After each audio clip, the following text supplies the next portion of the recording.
individuals that wanted to make a big statement. So, yeah, this will all come out with the investigation. The investigation isn't over yet. I mean, everyone's at ease now that the shooter has been captured, deceased. But now we'll peel back the onion and learn a lot from this individual. And as the investigation here continues, one thing that I did want to point out, on the day of, there was that shelter in place that was issued for Brown University.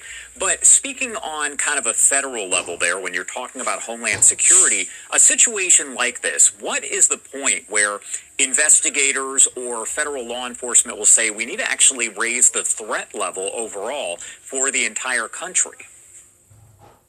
The threat level across overall the country comes on, usually holidays, Hanukkah, Christmas, 4th of July, as we did in the past. I mean, 20 years ago, we had the red, orange, the duct tape, as I recall.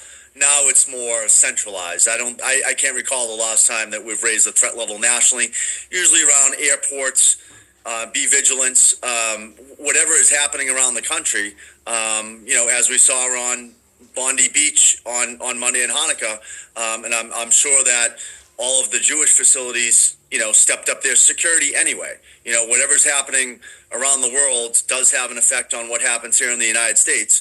But the days of raising the threat level for the whole national level, like we did after 9/11, we haven't seen that often. But we do still need to, make individuals vigilant, but feel safe when they're in the travels and going about day-to-day life activities. My last question for you here: what impact does misinformation, disinformation have on the threat response, the public trust during situations like this one? Yeah, it was big, and we did see AI photos out there. Someone trying to stir the pot. Potentially link this to someone else, not saying a swatting incident, but try to implement someone else. And we had a suspect early on Saturday night. How did we get there with that suspect? Did someone have a grievance against that individual, Mr. Erickson, I recall? And we folks kind of jumped the gun there and say we had a suspect, we're good to go. But second time, you really couldn't screw that up, and we didn't. So.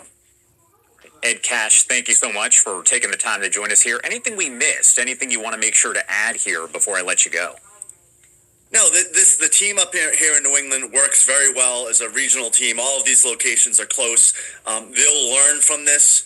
They'll get better, and they'll respond quicker and more accurate the next time. I think this was a successful capture, but all of these events, you learn more and more, and you get better because the bad guys are trying to get better as well. It's offense versus defense, and I think our law enforcement will learn from this and do better. All right. Ed Cash there, Homeland Security expert, served under George W. Bush. Thank you so much for being here with us today and helping to break this down. I'm sure we'll be back in touch as all of this does continue to develop. Thanks, Josh. Happy holidays.